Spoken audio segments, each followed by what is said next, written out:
નમસ્કાર વાલી મિત્રો, આજે હું આપની સમક્ષ પેરેન્ટિંગ ટિપ્સ મૂકવા જઈ રહ્યો છું. આપણું બાળક જ્યારે તોફાની હોય ત્યારે આપણે બહુ જ ચિંતિત થઈએ છીએ. ક્યારેક તેને પનિશમેન્ટ કરીએ છીએ અથવા તો એને ન જરૂર હોય તેમ છતાં ટ્યુશને મૂકવા માટે આગ્રહ કરીએ છીએ, પરંતુ એવું બિલકુલ કરવાની જરૂર નથી. આવા બાળકને જવાબદારી, ઘરના કાર્યની જવાબદારી, પોતાના કામની જવાબદારી, એમ જવાબદારી થોડી થોડી સોંપીશું તો ચોક્કસપણે આ વિદ્યાર્થી શાંત બનશે, એકાગ્ર બનશે અને ધૈર્યવાન બનશે અને આપણો ઘણો જ કાર્યભાર ઓછો થઈ જશે.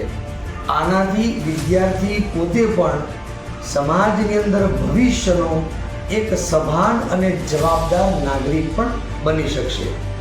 તો આપણે આટલું જરૂર કરીશું. જય હિન્દ, જય ભારત.